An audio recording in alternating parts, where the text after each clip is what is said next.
जी business के सभी दर्शकों को और जी परिवार को दिवाली की बहुत बहुत शुभकामनाएं। और आज दुनिया भर के बाजारों से थोड़े नरमी के थोड़े रुकावट के संकेत है, लेकिन जोश पूरा है, उत्साह पूरा है। उमंग के साथ हम त्योहारों की कर रहे हैं शुरुआत। तो आइए, कमजोर शुरुआत के बाद क्या कहीं कुछ खरीदारी के मौके होंगे या फिर बाजार और फिसलेगा, क्या लेवल्स होंगे अहम, कैसे करें आप ट्रेडिंग और इन्वेस्टमेंट, इस पर रहेगा खास फोकस। स्वागत है आप सबका शेयर बाजार लाइव में। नमस्कार, मैं हूं अनिल सिंघवी।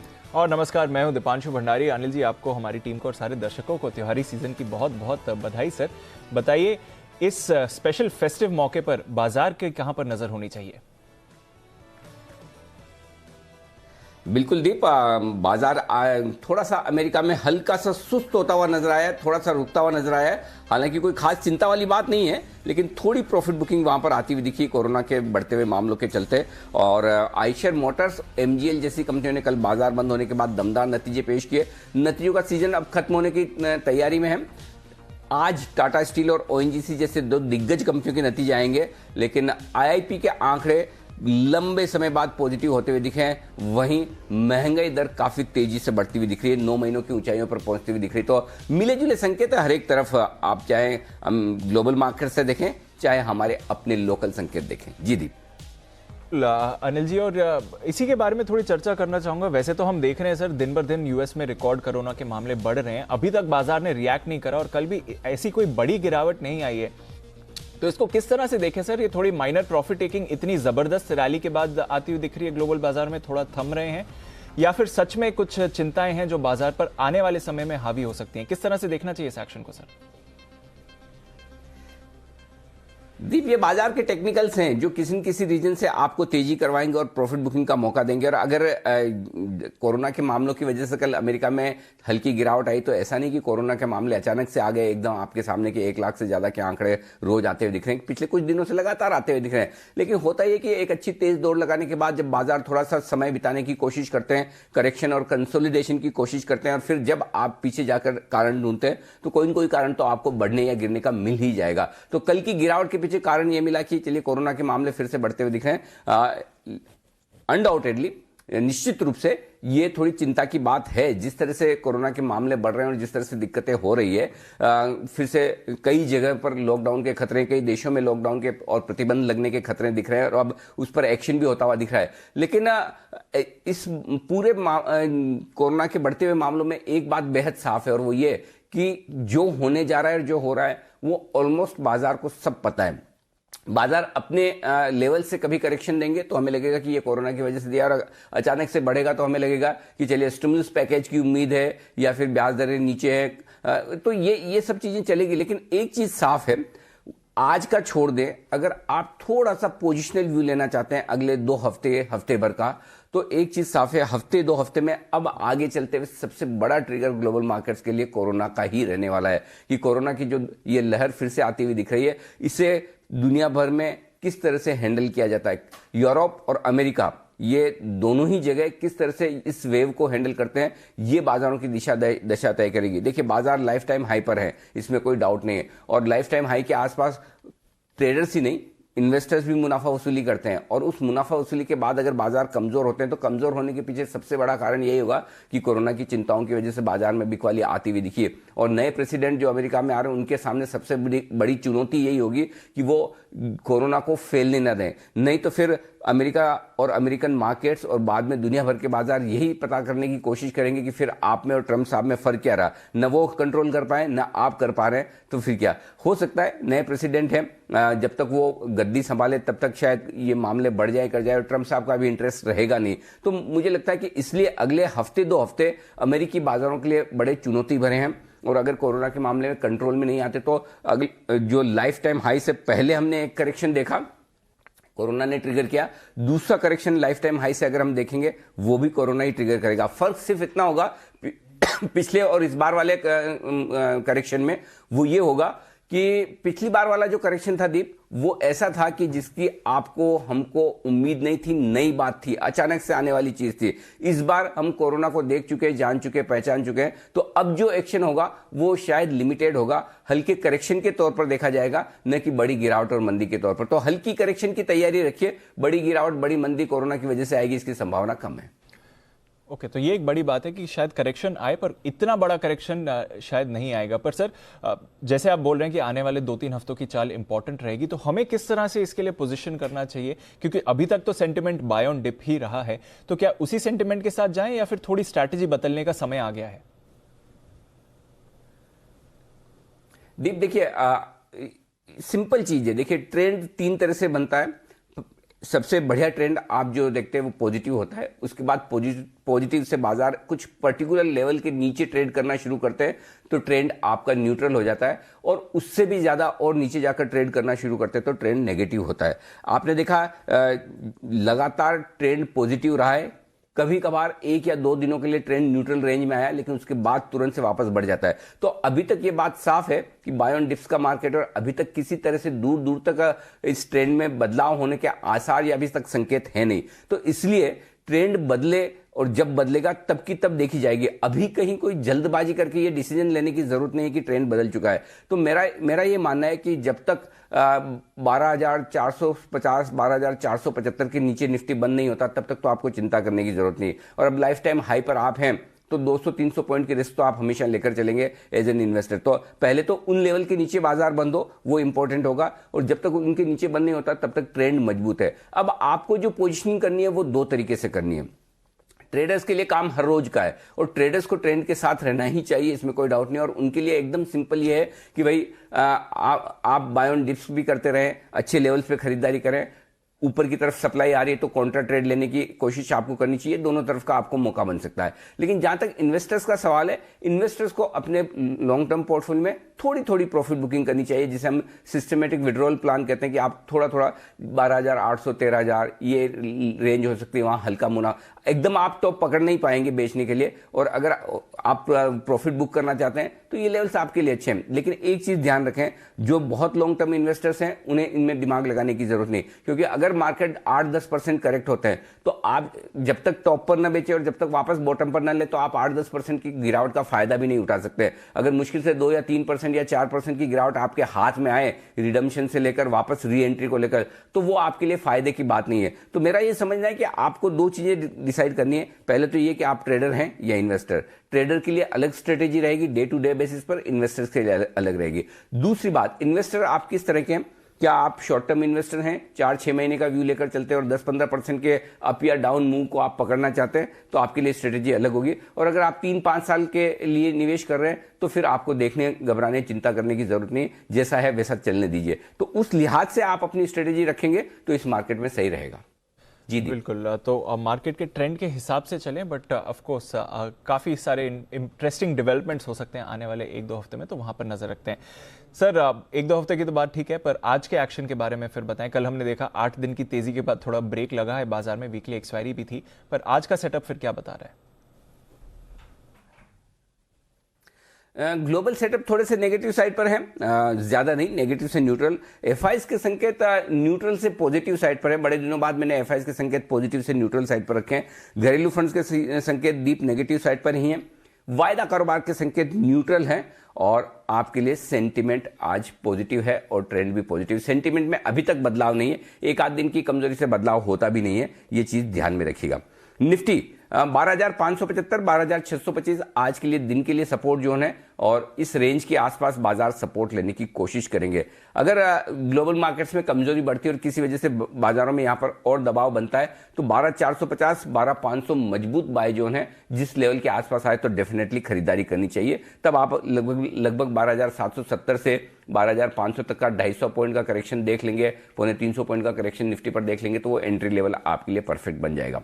ऊपरी स्तरों पर 12,750 12,775 हल्की रुकावट जोन है, इसके पार निकल कर टिके तो 12,850 12,875 अगला टारगेट बनेगा निफ्टी के लिए। बैंक निफ्टी थोड़ा सा कमजोरी का संकेत कल दे रहा है। और दूसरी बात यह भी है दीप की बैंक निफ्टी में जिस तरह से महंगाई दर बढ़कर आई, 9 महीनों के ऊपरी स्तरों पर पहुंची, ये थोड़ी सी चिंता की बात है। जिस तरह से महंगाई बढ़ रही है, अब आपके लिए कम से कम आरबीआई ब्याज दरें घटाएगा नहीं, ये बात बेहद साफ है। और फिर इस लिहाज से अगर थोड़ी सी महंगाई दर आने वाले कुछ महीनों में ऊपरी स्तरों पर रहती है तो जो रिकॉर्ड लोज पर हमारे ब्याज दरें चल रही है वो ब्याज दरें बढ़ भी सकती हैं, ये भी ध्यान में रखिए। तो इस लिहाज से महंगाई दर थोड़ा सा आज बैंकिंग सेक्टर के लिए लिए, एनबीएफसीज के लिए एक नेगेटिव फैक्टर है जिसको ध्यान में रखना चाहिए। और इस लिहाज से बैंक निफ्टी आपके लिए 27,900, 28,075 ये छोटी रेंज है, इस रेंज के आसपास आप खुलेंगे। लेकिन इसके नीचे 27,300, 27,550 ये वो रेंज है जो स्ट्रॉन्ग बाय जोन है, और वहां पर आने पर खरीदारी होगी बैंक निफ्टी में। ऊपरी स्तर पर 28,600, 28,850 ये रुकावट की रेंज बनती जा रही है, और इस रेंज में आपको प्रॉफिट बुकिंग भी करनी चाहिए। एग्रेसिव ट्रेडर हैं तो शॉर्ट भी करें, लेकिन किसी भी वजह से अगर ग्लोबल मार्केट्स वापस यू टर्न ले ले, तेजी दिखाए, तो 29,050, 29,175 बैंक निफ्टी पर हायर प्रॉफिट बुकिंग जोन होगा। वैसे तो मेरे ख्याल से 28,600, 28,850 को भी पार करना थोड़ा सा मुश्किल हो सकता है बैंक निफ्टी के लिए। आइए निफ्टी की छोटी रेंज दे दूं दिन की, 12,625, 12,750 आज के लिए दिन की छोटी रेंज होगी आपकी निफ्टी पर। 12,575, 12,775 दिन की मीडियम रेंज होगी, और 12,475 से लेकर 12,875 ये है निफ्टी के लिए आज के दिन की बड़ी रेंज। इस रेंज पर आप फोकस करिए। उम्मीद करते हैं कि मीडियम रेंज 12,575, 12,775 की रेंज से ही काम चल जाए। बैंक निफ्टी 28,075, 28,650 ये छोटी रेंज है। 27,900 से 28,850 ये दिन की मीडियम रेंज होगी, और 27,550 से लेकर 29,050 ये दिन की बड़ी रेंज मानकर चलें आप बैंक निफ्टी पर। तो ये आपके लिए सारी रेंज है, और बाय लेवल और सेल लेवल है जिस पर आपको फोकस करना है। जी दीप। तो अहम रेंजेस जो आज के लिए आपको नजर रखनी है सर। साथ ही जो कल थोड़ी बिकवाली हुई है उसमें एफआईज की पोजीशन में कितना बदलाव हुआ है, और पीसीआर से क्या संकेत लेने चाहिए? दीप देखिए, जैसा हम कह रहे थे आपको कि एफआईज की नेट लॉन्ग 75% पर आकर रुकती है, 75-78% हाईएस्ट लेवल हो गए। आप देखिए कल के सेशन में यही हुआ है, इमीडिएटली 6% नेट लॉन्ग घट गए, 69% पर आ गई है। ये कुछ डेटा है, आपको ये समझना चाहिए। एफआईज खरीदारी कर रहे हैं, बिल्कुल अच्छी बात है, खरीदा है, कल भी खरीदा है, लेकिन आपको यूफोरिया में ये भी समझना होगा कि कोई कितना खरीद सकता है। अगर आपको मैं कह दूं कि चलिए आज ही निफ्टी 500 पॉइंट बढ़ जाएगा, लेकिन आप कितना खरीदेंगे? कहीं न कहीं कैपेसिटी तो होगी ना कि भाई इससे ज्यादा मेरे पास फंड्स नहीं है, इससे ज्यादा मेरी रिस्क नहीं लेने की ताकत है, कुछ तो लिमिट होगी। वो लिमिट आपको समझ में आनी चाहिए। एफआईज की इस मामले में 75% की माफ कीजिएगा, 75% के ऊपर जाते ही एफआईज की तरफ से ब्रेक लगना शुरू हो जाता है कि भाई अब धीमे हो जाओ, अब इससे ज्यादा नहीं लेना। वो एग्जैक्टली कल हुआ। अब वो करेक्शन का कारण कुछ भी बने, और बिना कारण भी करेक्शन हो सकता है। तो ओवरबॉट मार्केट न सिर्फ ट्रेडर्स के लिहाज से होते हैं, बल्कि एफआईज के लिहाज से भी होते हैं। वहां पर भी तो फंड मैनेजर्स ही बैठे हैं, एक साथ ही सब सोचते हैं, एक तरफ तेजी एक तरफ मंदी। तो कल जो हुआ है वो 69% पर, मैं चाहता हूं थोड़ा नीचे आ जाए एफआईज की नेट लॉन्ग पोजीशन। तो क्या होता है कि फिर हल्की सी भी गिरावट हो तो वापस नीचे से आपको खरीदारी मिल जाती है। बहुत ज्यादा ओवरबॉट होने के बाद आपके पास खरीदने की गुंजाइश कम हो जाती है। तो कल इसीलिए एफआईज की नेट लॉन्ग पोजीशन आपने देख लिया कि किस तरह से 69, और इसी चीज को लेकर देखिए मैं आपको दो चीजों को लेकर आगाह कर रहा था। एक, एफआईज के नेट लॉन्ग बढ़ गए। दूसरा, एफआईज ने जो एमएससीआई इंडेक्स के हिसाब से जितनी खरीदारी करनी थी काफी कुछ कर ली, अब धीमे पड़ेंगे फ्लो। देखिए कल के सेशन में 1514 करोड़ की खरीदारी आई, पिछले 7 सेशन का सबसे छोटा आंकड़ा है पॉजिटिव अब भी, लेकिन वो जो खरीदारी का फोर्स है वो कम होता हुआ। तीसरा, 177 पुट कॉल रेशियो 2 दिन तक रहा, और पुट कॉल रेशियो में हम ये कह रहे थे कि 177 के पुट कॉल रेशियो पर ऊपरी स्तरों पर सप्लाई आएगी, बिकवाली आएगी। अब ये जरूरी नहीं कि सुबह 8 बजे जब हम विश्लेषण करें तो 9:15 बजे मार्केट खुलते ही उन डेटा पर रिएक्शन दे दे। डेटा पर मार्केट रिएक्शन देगा, लेकिन किस वक्त देगा अगर ये पता चल जाता तो हम सब अंतर्यामी हो जाते, फिर तो बात ही अलग है। लेकिन देगा, तुरंत दे, 2 घंटे बाद दे, 1 या 2 दिन बाद दे, इससे ज्यादा नहीं। तो आप देख सकते हैं 1 या 2 दिनों में आपका रिएक्शन डेटा पर आ ही जाता है।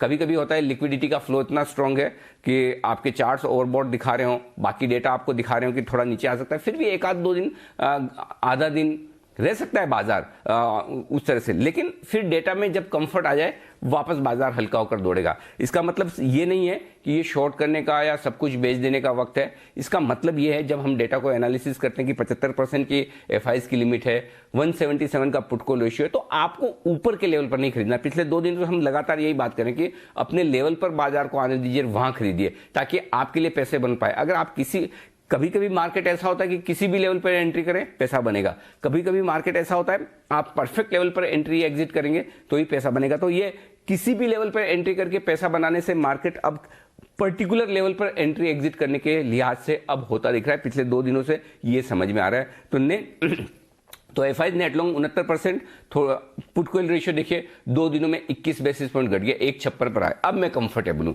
अब मेरा मार्केट ओवरबॉट नहीं है। ओवरबॉट मार्केट में डर लगता है, ओवरसोल्ड मार्केट में डर लगता है, तो अब हम थोड़ा रेशनलाइज हो रहे हैं। विक्स डाउन हुआ है 6%, ये भी एक अच्छा संकेत है। जी दीप, बाजार को मिल रहा है ओवरबॉट पोजीशन से कम हुआ है, तो फिर एग्जिस्टिंग पोजीशंस पर इसका क्या प्रभाव पड़ेगा सर, क्या करना चाहिए आज? कल के लोज पर स्टॉप लॉस लगा लीजिए 12,625 का, इंट्राडे भी और क्लोजिंग भी दोनों ही लिहाज से 12,625 के नीचे अगर निफ्टी बंद होता है तो निकल जाइए, ट्रेडर्स के लिए है ये। बैंक निफ्टी 27,900 इसके नीचे बंद होता है तो एग्जिट कर लीजिए। दिन के दौरान भी अगर इसके नीचे जाता है तो आपको डिसिप्लिन के तौर पर स्टॉप लॉस रख लेना चाहिए।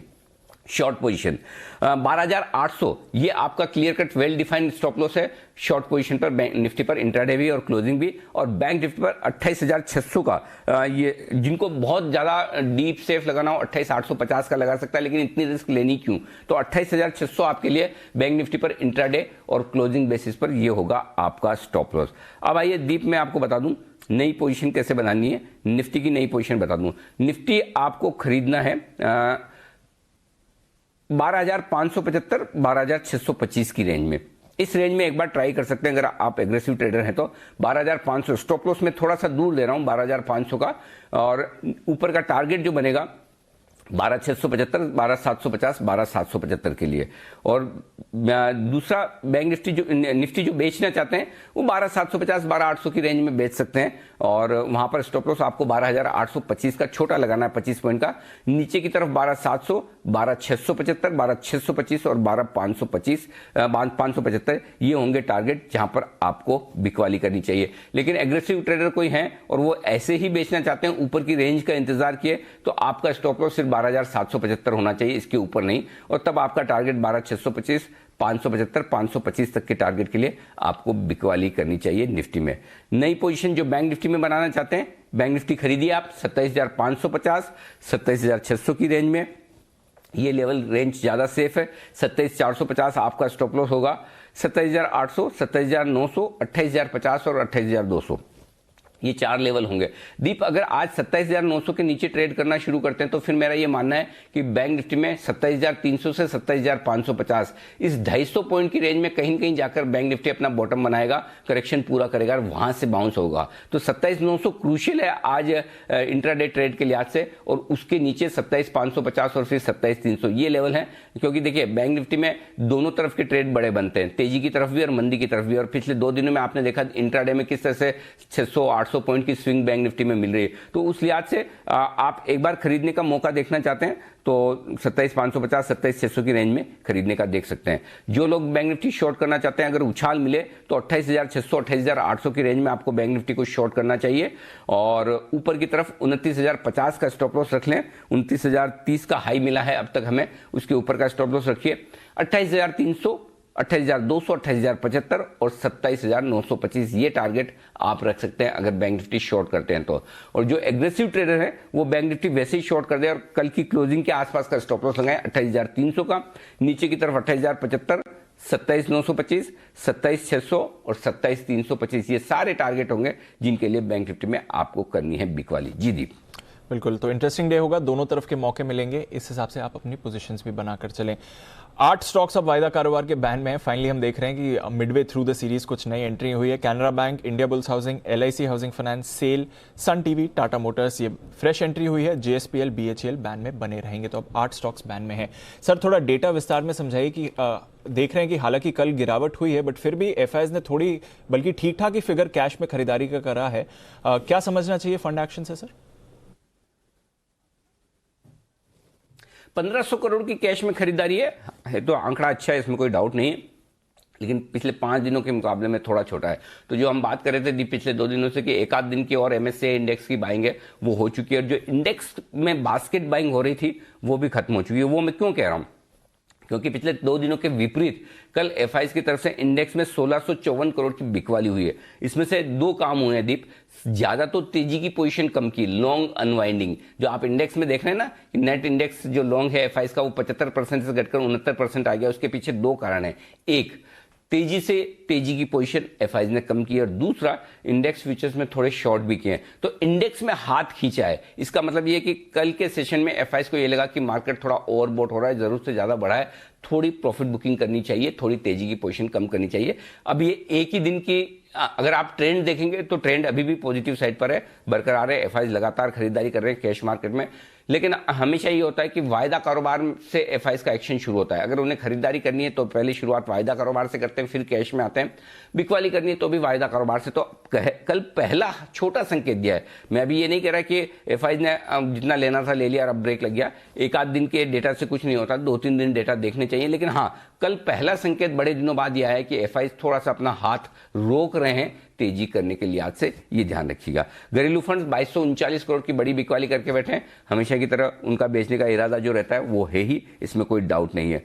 बाकी आपको वायदा कारोबार के आंकड़े में बता दूं कि किस तरह का मामला है। वहां पर निफ्टी में 3 लाख शेयर ओपन इंटरेस्ट में घटे हैं, लेकिन प्रीमियम बढ़कर आई है। बैंक निफ्टी में भी सिमिलरली 1 लाख शेयर घटा है और प्रीमियम बढ़कर 29 पॉइंट का जो डिस्काउंट था वो बढ़कर 37 पॉइंट की प्रीमियम में हो गया है। ये इंटरेस्टिंग है। तो जैसे ही निफ्टी बैंक निफ्टी नीचे आ रहे हैं, डिस्काउंट्स के सामने प्रीमियम आता दिख रहा है, तो थोड़े निचले लेवल पर हल्की फुल्की शॉर्ट कवरिंग भी आती दिख रही है। आज के लिए जो इंपॉर्टेंट सपोर्ट लेवल है वो 12,000 के आसपास का आता है। 12,600 पर निफ्टी पर हाईएस्ट ओपन इंटरेस्ट है। वीकली सीरीज जो आज से शुरू हो रही है 12 लाख शेयरों का, बहुत छोटा है। और हाईएस्ट ओपन इंटरेस्ट कॉल्स में 13,000 पर है जो 24 लाख शेयरों का है। तो आज वीकली सीरीज के पहले दिन डेटा बहुत ज्यादा है नहीं, इसलिए दिमाग लगाने की जरूरत नहीं है। 1.56 पुट कॉल रेशियो कंफर्टेबल है।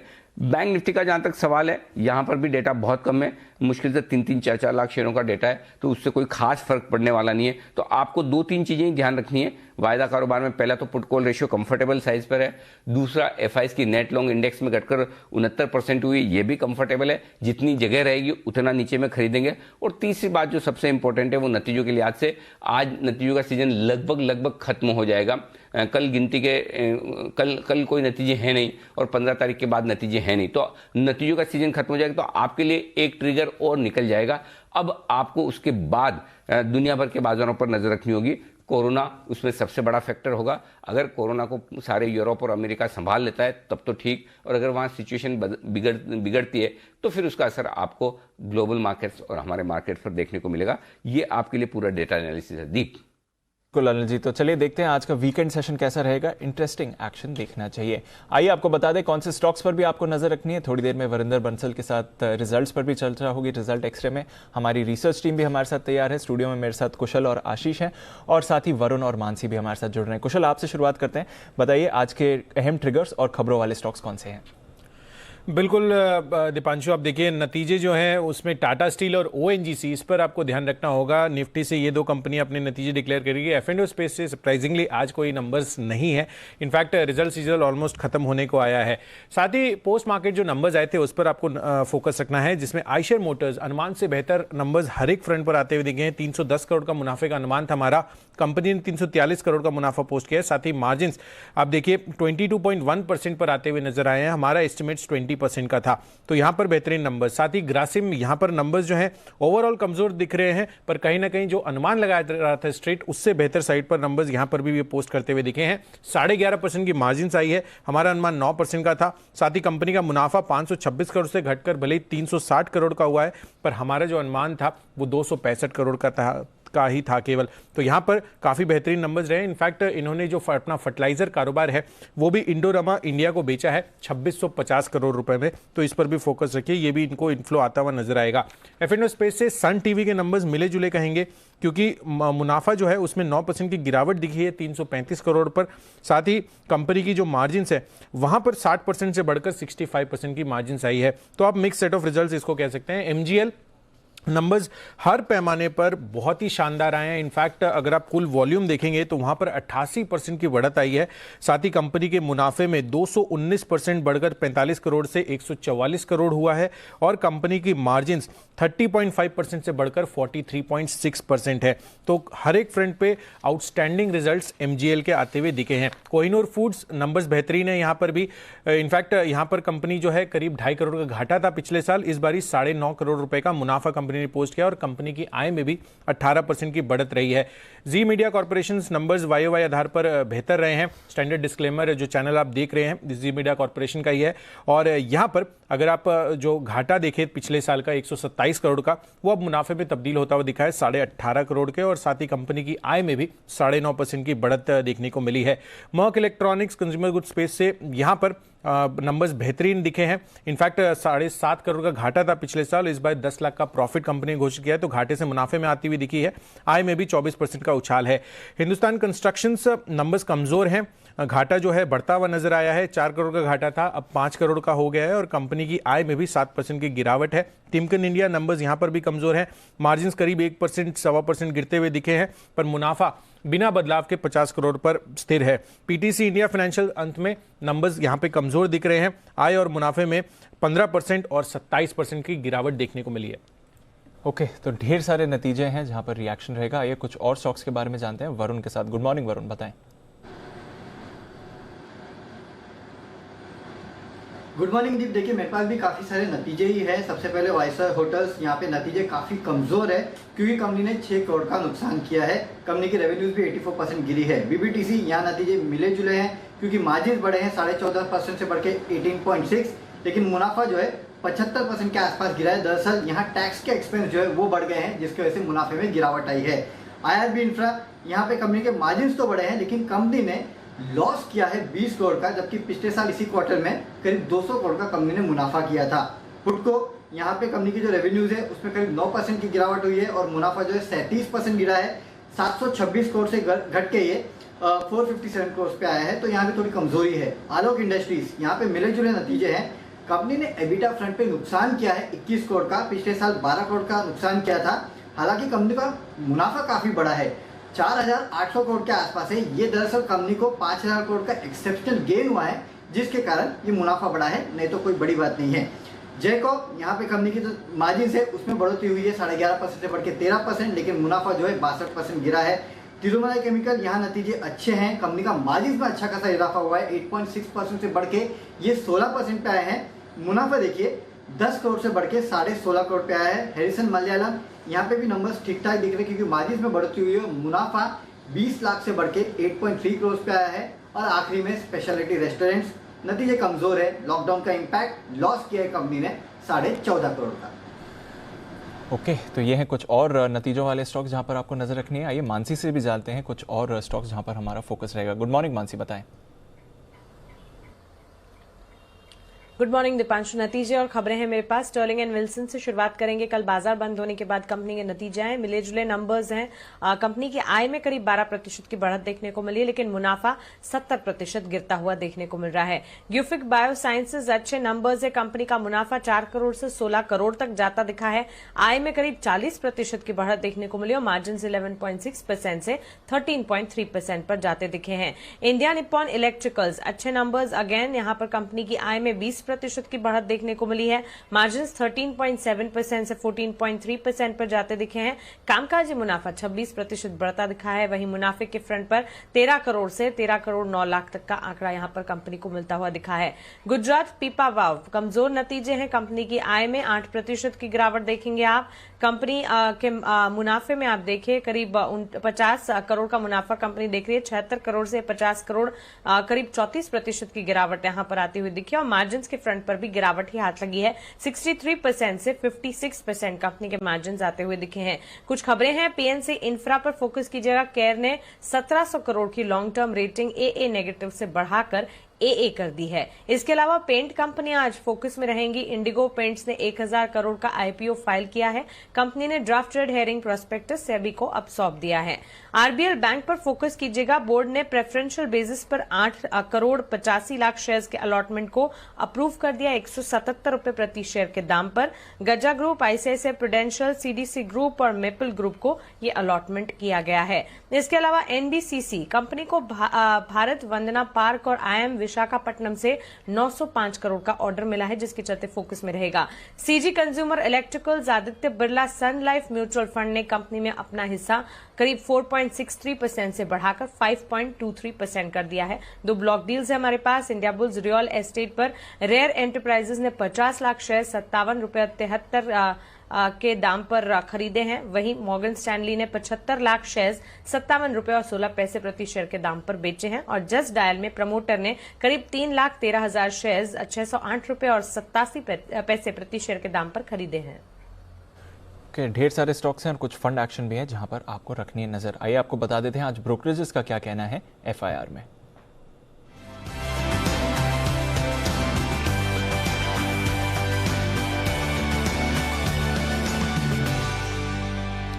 बताएं आशीष, आज कौन कौन सी रिपोर्ट्स हैं आपके पास? Good morning Deepanshu. नतीजों के बाद ढेर सारी रिपोर्ट्स आई हैं। जुबिलेंट फूडवर्क्स कल नतीजे आए थे। सीएलएससी की रिपोर्ट है जहां पर रेटिंग को अपग्रेड कर दिया गया। अंडर परफॉर्म की रेटिंग को बदलकर अभी आउट परफॉर्म की रेटिंग दे रहे हैं। लक्ष्य 2245 से बढ़ाकर 2550 का कर दिया। 2355 जो है कल की क्लोजिंग है। ये मान रहे कि आगे जाकर आय और मार्जिन दोनों में बढ़िया बढ़त देखने को मिलेगी, जिसके चलते इन्होंने आय के अनुमान में लगभग 4% तक की बढ़ोतरी कर दी है। अपोलो हॉस्पिटल सीएलएससी की रिपोर्ट है, कह रहे हैं नतीजों में पॉजिटिव सरप्राइज देखने को मिल रहा है। जितनी रिकवरी एक्सपेक्ट कर रहे थे उतने बेहतर रिकवरी देखने को मिली है। आउट परफॉर्म की रेटिंग को बरकरार रखा है। लक्ष्य 1820 से बढ़ाकर इन्होंने 2300 कर दिया। 2110 जो है कल की क्लोजिंग है। आयशर मोटर्स नतीजे आए थे लेकिन ब्रोकरेज हाउस की कुछ खास रिपोर्ट्स नहीं दिख रही हैं। सीएलएससी बिकवाली किराए को बरकरार रखे हुए 1880 से लक्ष्य को बढ़ाकर 2000 कर दिया है, जो कि अभी भी अगर आप देखें तो करंट मार्केट प्राइस से नीचे का है। 2346 का लक्ष्य इन्होंने दिया है। नोमिरा भी सुस्त रिपोर्ट है इनकी, न्यूट्रल की रेटिंग को बरकरार रखा है 2328 रुपए के लक्ष्य के लिए। इसके बाद कोल इंडिया, यहाँ पर देखिए सीएलएससी की रिपोर्ट है, खरीदारी किराए को बरकरार रखा है। लक्ष्य जो है 155 से घटाकर 140 कर दिया, लेकिन अभी भी करंट मार्केट प्राइस से ऊपर है क्योंकि 123 की कल की क्लोजिंग है। कह रहे हैं कि एफएसए रियलाइजेशंस में बढ़िया ग्रोथ देखने को मिली। वॉल्यूम ग्रोथ को लेकर ये मान रहे कि स्टॉक में री रेटिंग होने की पूरी संभावना है और मौजूदा भाव के हिसाब से अगर आप देखें तो रिस्क और रिवॉर्ड दोनों आकर्षक नजर आ रहे हैं। फिलहाल के लिए आखिरी रिपोर्ट है प्रेस्टीज एस्टेट्स पर सीएलएससी की रिपोर्ट है, खरीदारी किराए को बरकरार रखा है 315 रुपए के लक्ष्य के लिए। 260 जो है कल की क्लोजिंग है। कह रहे हैं कि ब्लैकस्टोन के साथ ये जो डील कर रहे हैं इससे कंपनी के कर्ज में करीब 5000 करोड़ की कमी आएगी। ओके, तो ये है वो तमाम रिपोर्ट्स जिन पर रहेगा आज एक्शन। चलिए बढ़ाते हैं एक्शन को आगे और वक्त है वरिंदर रिजल्ट एक्सरे का।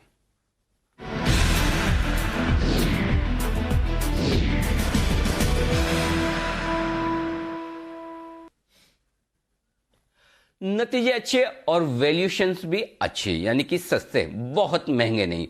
ऐसी कंपनियां आपके होनी चाहिए रडार पर, चाहे वो ट्रेडिंग करनी हो चाहे फिर निवेश। और सबसे पहले हम हमेशा रिजल्ट एक्सरे में इन्हीं कंपनियों पर फोकस करते हैं। तो आइए जानते हैं वरिंदर से। Varinder, good morning. बताएं कौन कौन सी कंपनियां हैं इस लिस्ट में जहां पर नतीजे अच्छे आए हैं? Very good morning, sir, to you and all the viewers. Mazagon dock sir, सबसे पहले मैं अगर मैं सारी कंपनीज देखूं, नंबर्स देखूं और वैल्यूएशंस देखूं, उस हिसाब से मुझे लगता है कि there is a reason why Radhakishan Damani ji is actually buying this company. आप सोचिए सर, आप नंबर्स देखिए तो 16% सेल्स ऊपर थी, एबिटा 2 गुना हो चुका था। ये मैं वाई एंड वाई बात कर रहा हूँ। 2.5% से 6%, 6.5% मार्जिन हो चुका था।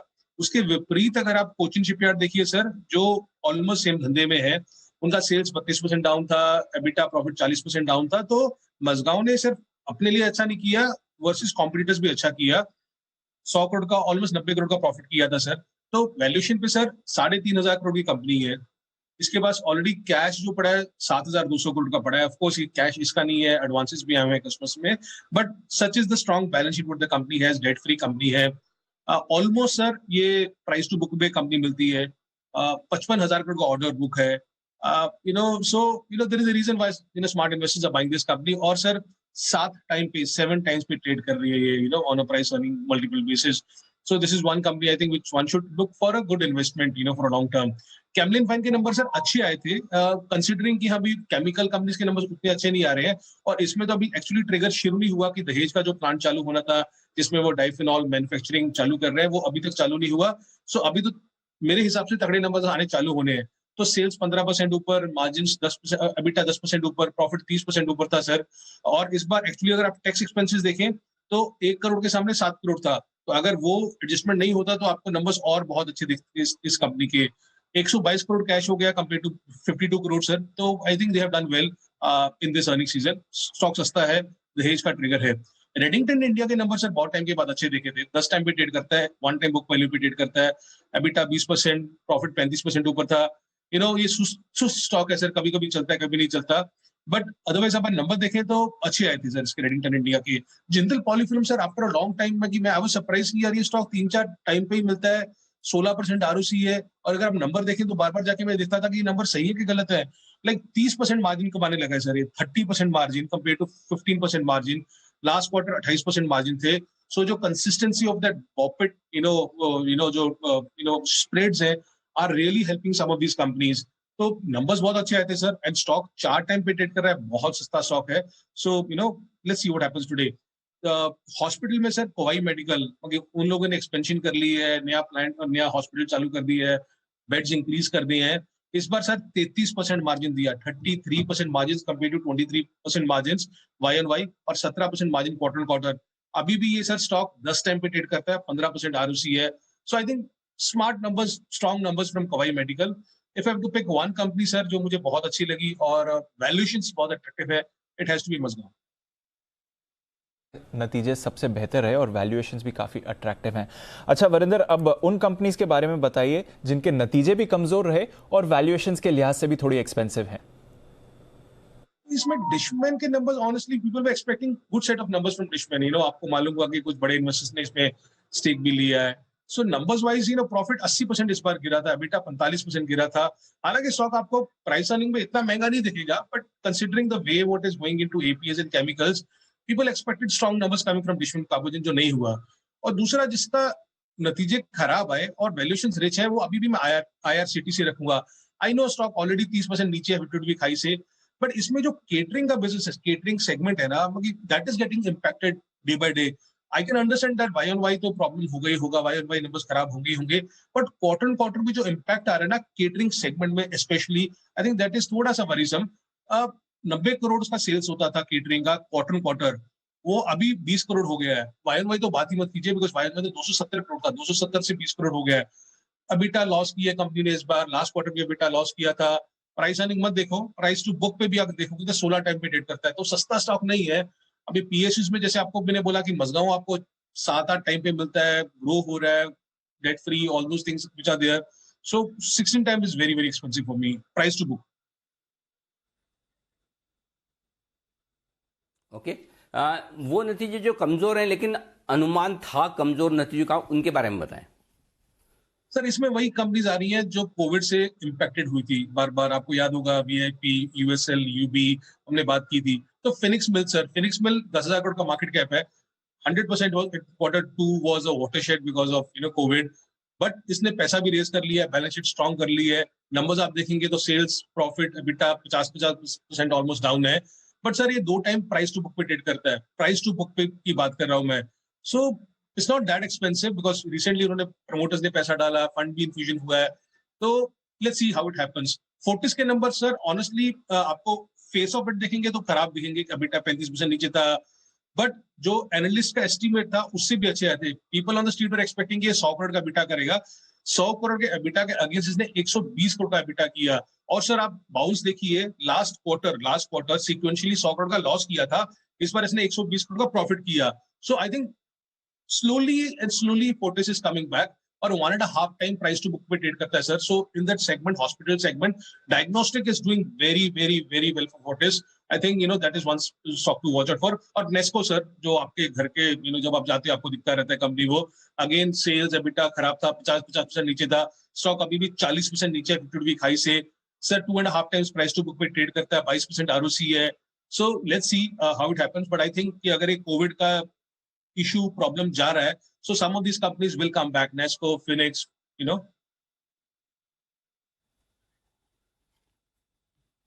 बिल्कुल।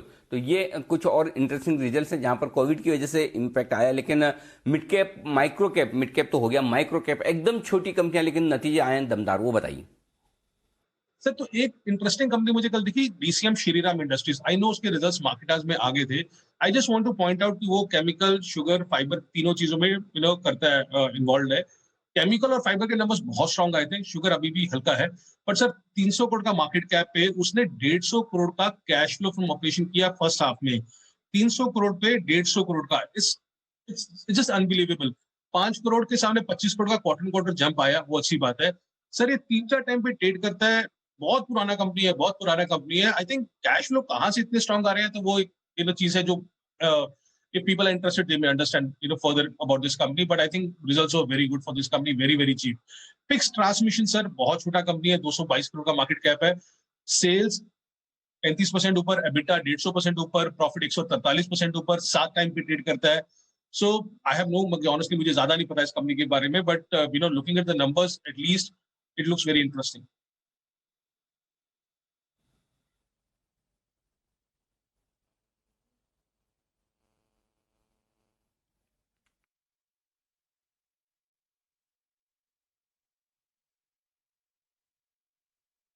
ओके तो ये है नतीजों का पूरा विश्लेषण और कुछ माइक्रो कैप कंपनीज भी जो वरिंदर बंसल ने आपके लिए आइडेंटिफाई करे हैं। वरिंदर जी बहुत बहुत शुक्रिया हमारे साथ जुड़ने के लिए और पूरे नतीजों की लिस्ट का विश्लेषण करने के लिए। एक बार फिर से आपको, आपके परिवार को हैप्पी दिवाली, त्योहारी सीजन की शुभकामनाएं।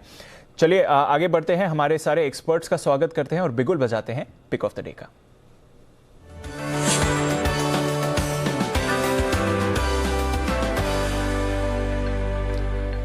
शुरुआत करते हैं वागले साहब के साथ। वागले साहब गुड मॉर्निंग और आप सभी एक्सपर्ट्स को त्योहारी सीजन की शुभकामनाएं। बहुत बहुत शुक्रिया हमारे साथ जुड़ने के लिए। आज बताएं sir, pick of the day क्या रहेगी?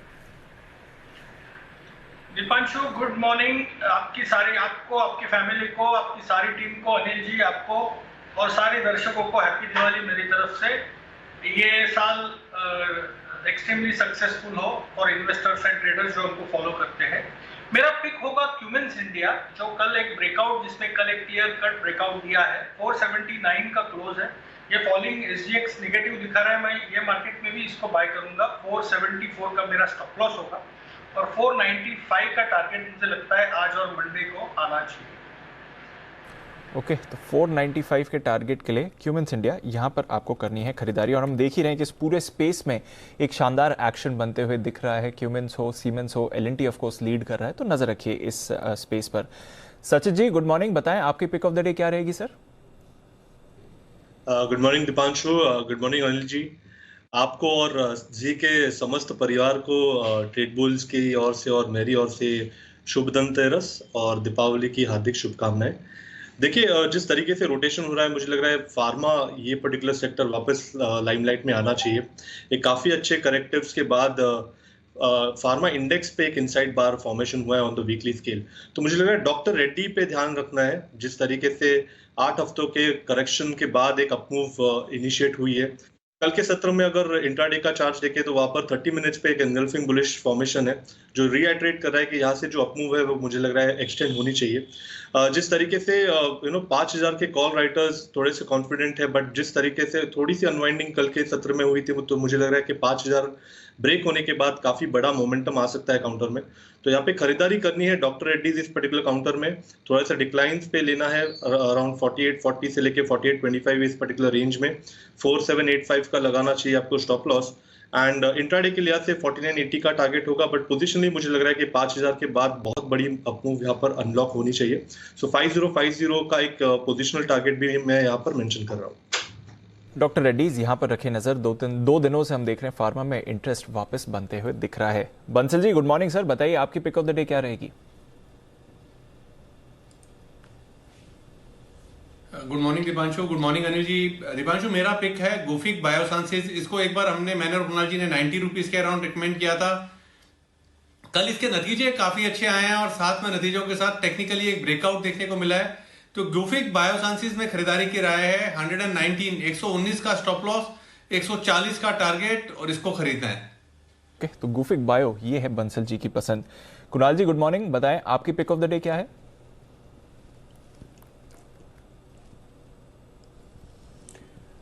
देखिए सबसे पहले दीपांशु आपको और अनिल जी को मेरी ओर से आज रूप चतुर्दशी की बहुत बहुत बधाई। आप दोनों बहुत रूपवान हैं, तो और रूपवान हो जाएं इस साल, ये मेरी मनोकामना है।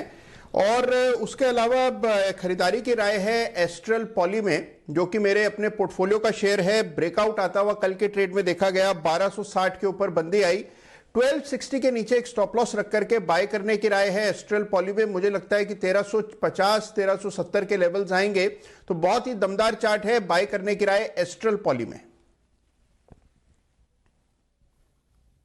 ओके 1350 1370 के टारगेट के लिए आप एस्ट्रल पॉली में करें खरीदारी। कल नतीजे भी बेहद दमदार शानदार आए थे, उसके बाद स्टॉक में बनी है तेजी, लेकिन सब लोग विश कर रहे हैं, लेकिन सबसे बढ़िया विश कुणाल जी मुझे आप ही की लगी।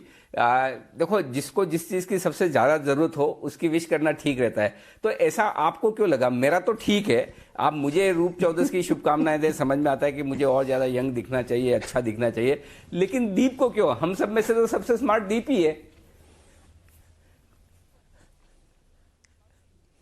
अनिल जी देखिए, आपके लिए तो सबसे अच्छा मैंने कल बोला था, जब कल धनतेरस पर आपको बधाई दी थी, और आज रूप चतुर्दशी है, तो ये बिल्कुल दीपांशु के लिए ही बना है मुझे लगता है, तो दीपांशु का ही है अनिल जी ये फेस्टिवल। एब्सोल्युटली। चलिए, आप सब लोग रूपवान बने, रूपवान के साथ साथ गुणवान भी बने, ये शुभकामनाएं रूप चौदस की। आइए एक और अच्छे स्वरूप वाले, अच्छे रूप वाले सुमित जी हमारे साथ जुड़ चुके हैं। सुमित जी गुड मॉर्निंग, शुभकामनाएं आपको भी। बताएं सर, आप अपना pick of the day.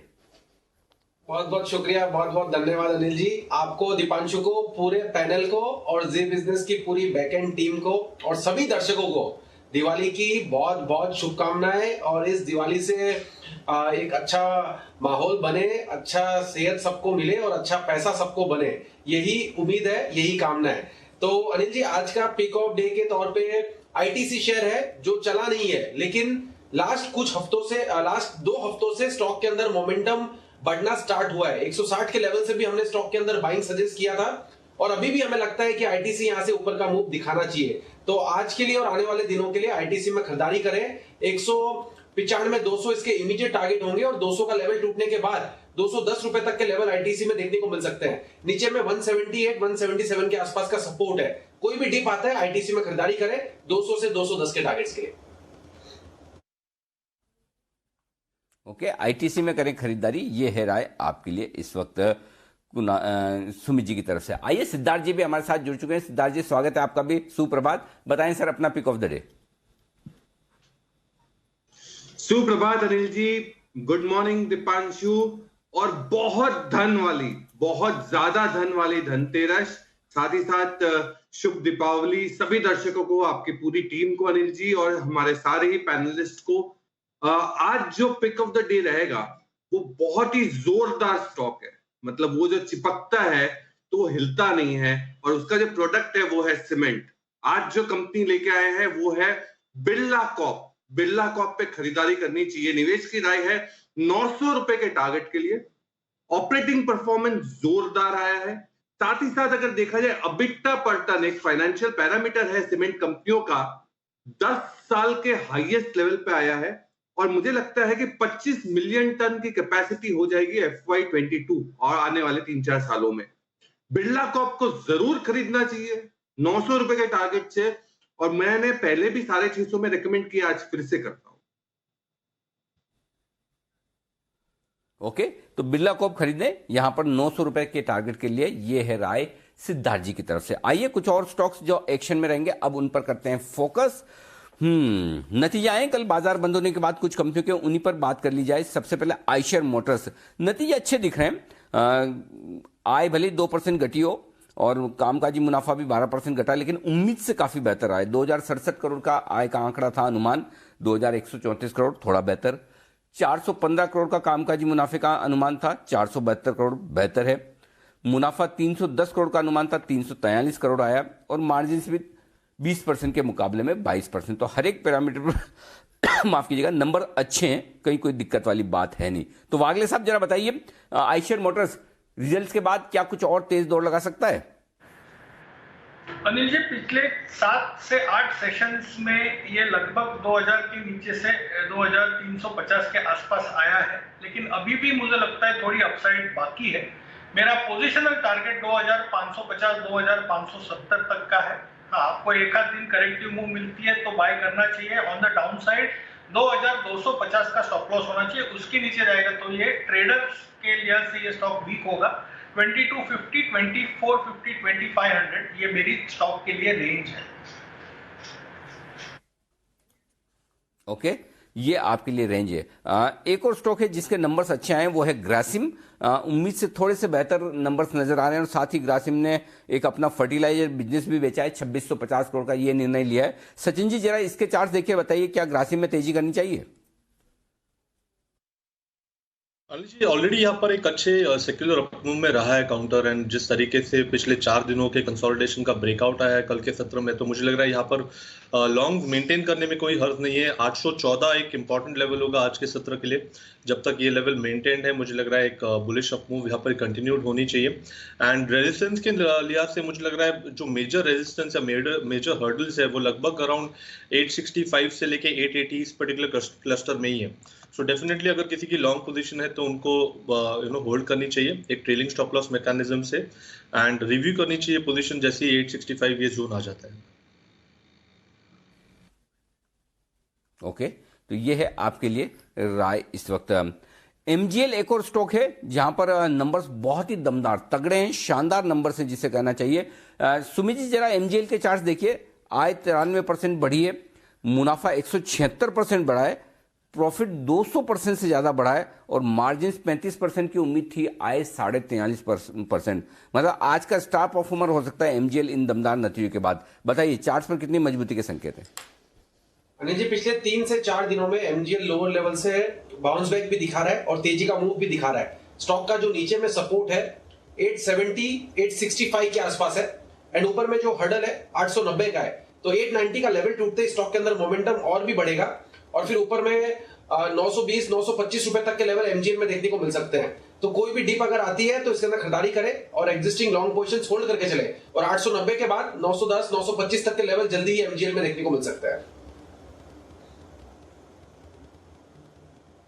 Rakesh ji जरा इंडिया बुल्स रियल एस्टेट के चार्ट्स देखिए। दूसरे वाले राकेश झुंझुनवाला जी, उन्होंने कल 50 लाख शेयर खरीदे हैं 57 रुपए 73 पैसे के दाम पे, 58 रुपए समझ लीजिए राउंड फिगर में।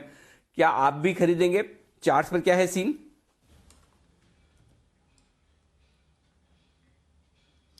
देखिए अनिल जी, ऑनेस्टली बताऊं, मैं तो काफी समय से सोच रहा था स्टॉक को खरीदने के लिए, बट आपके साथ बैठता हूं तो काफी एक्स्ट्रा एनालिसिस करता हूं। पहले तो ये लगा कि पैसा लगाना है तो इसमें अंदर क्यों लगाना है। जी यहाँ पे ये स्टॉक जिन स्तरों पे चल रहा है, यहाँ पर इसके ये मल्टी ईयर सपोर्ट्स है, मल्टी ईयर सपोर्ट है। अगर कोई 6 से 8 महीने का नजरिया बना के इसको लेता है तो यहाँ पर पोटेंशियल है 100 to 104 के लेवल्स ये स्टॉक दिखा सकता है। टेक्निकली परफेक्ट स्टॉक है, 48 49 नीचे में एक अच्छा बेस है। ये एक स्टॉप लॉस है तो मात्र 5 से 7 रुपए का रिस्क बैठता है।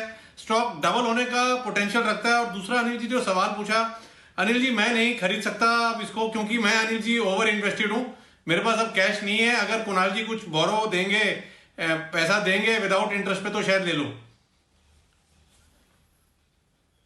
अरे दूसरों का पैसा लगाकर इन्वेस्ट थोड़ी किया जाता। बंसल जी गजब कर रहे हैं आप।